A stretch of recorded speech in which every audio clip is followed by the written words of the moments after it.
welcome to the A310. We're located here on stand 25 in Ibiza. Ibiza is one of the islands in the chain of Balearic Islands located in the Mediterranean. It's actually one of the smallest of the Balearic Islands. It's an island known for its party-style atmosphere, and generally it's one of those islands that people travel from all over the world. So today, what are we going to be talking about? We are going to be focusing on some history of the A310, and then we're going to talk about why you should be excited to fly the A310 in Microsoft Flight Simulator.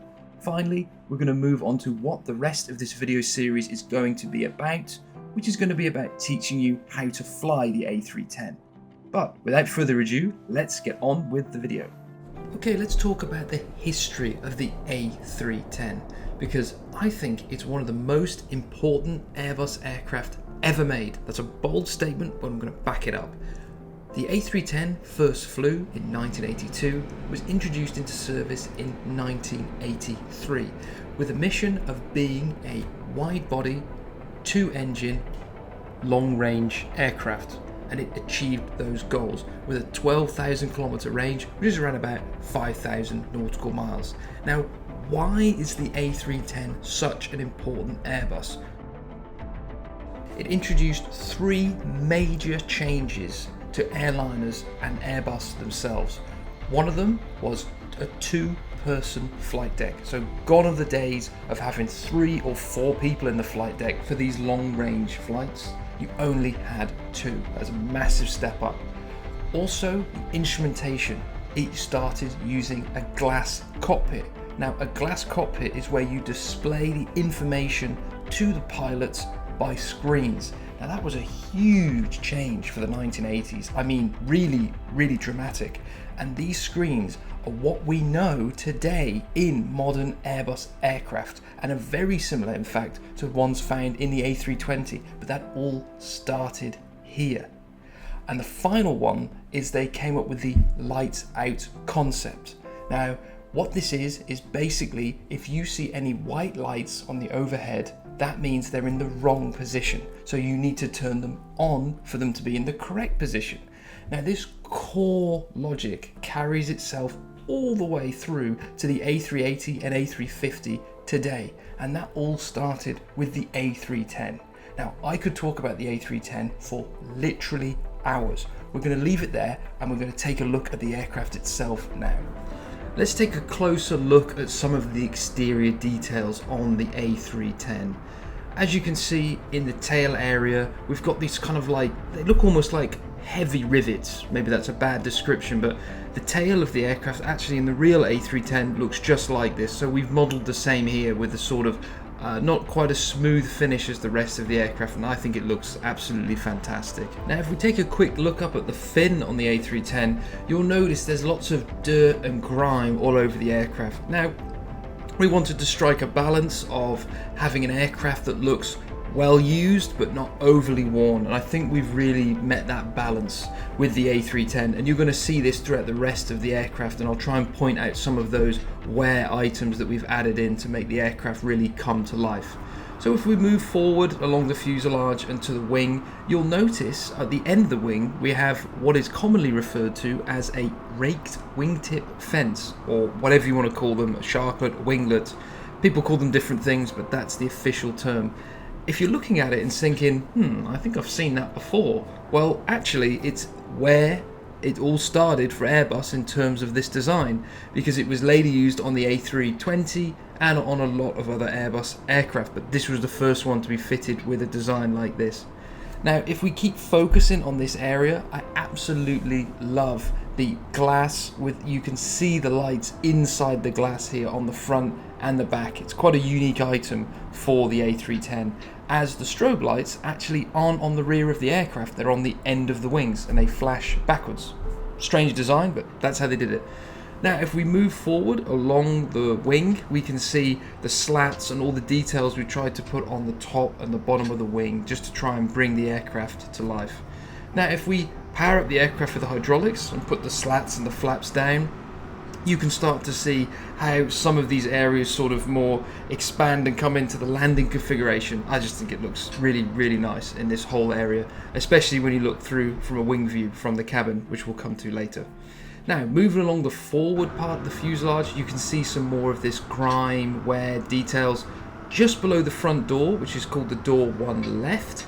Now, you might think, what's this sort of black mark here? Well, what it's for is when a jet bridge or stairs are attached to the aircraft, often they bump into the aircraft, and that's what that is. It's endless cycles of people just bumping into the aircraft and leaving a little bit of rubber behind, and we've captured that in the A310.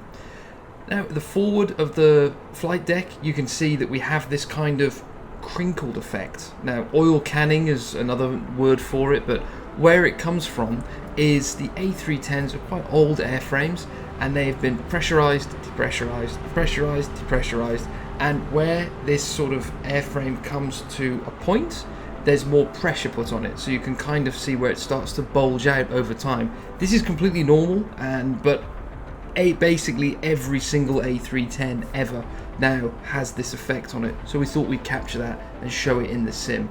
And I think it looks, again, really nice, especially if you capture it just in the sunlight right.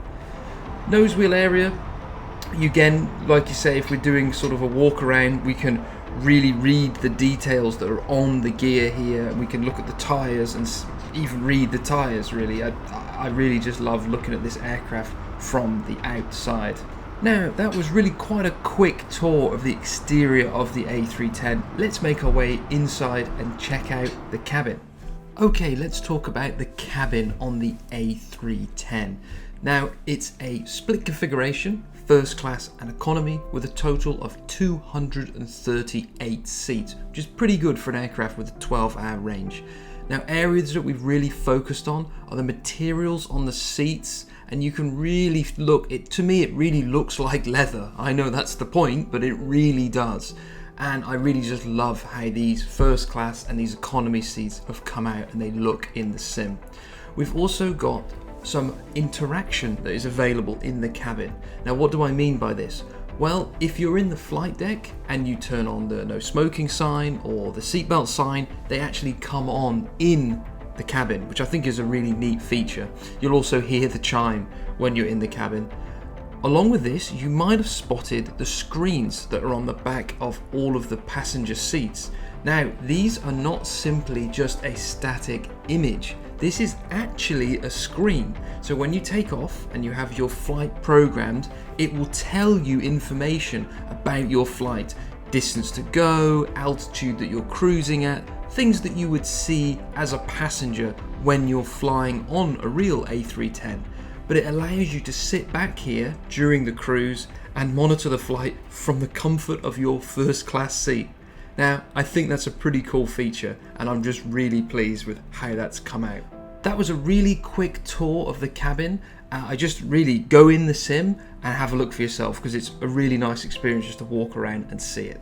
Now, let's talk about the flight deck on the A310. What are some of the things that we've done to really make the flight deck stand out? Well, we spent a lot of time modeling switches, buttons, all these sort of things across the flight deck to look really crystal clear, even when you're close up to them. So as you can see now, even when you're right up close to these, they still look really good. So when you have your head in the normal position, everything really looks good.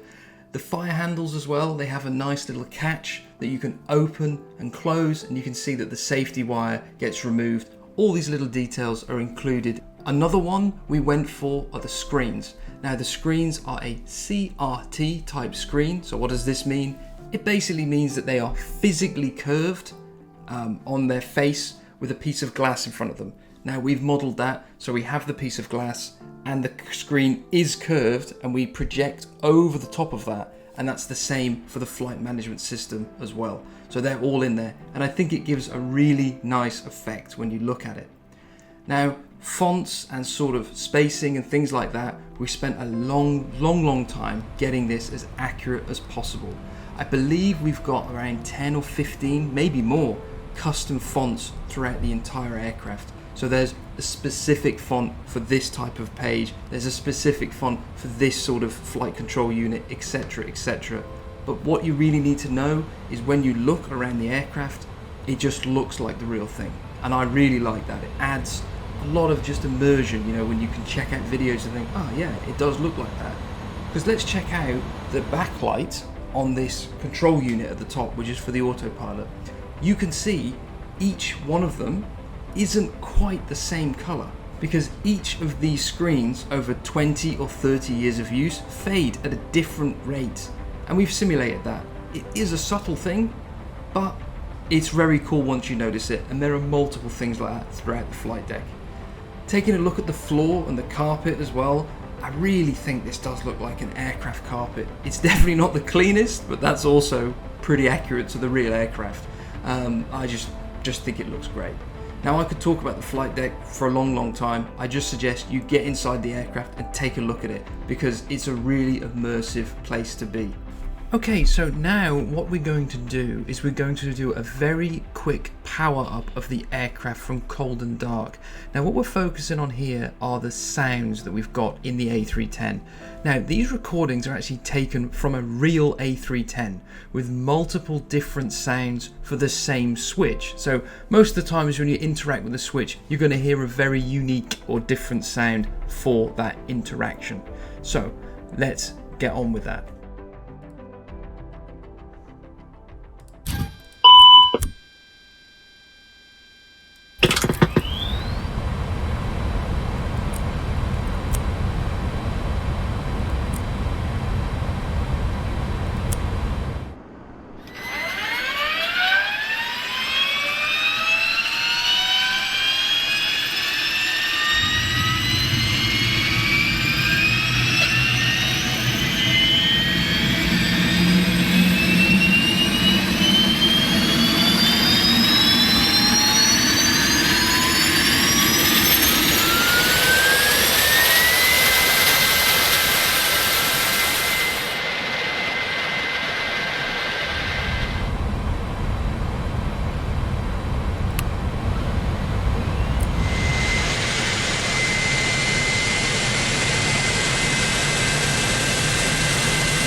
Okay, so let's talk about where this video series is going to go.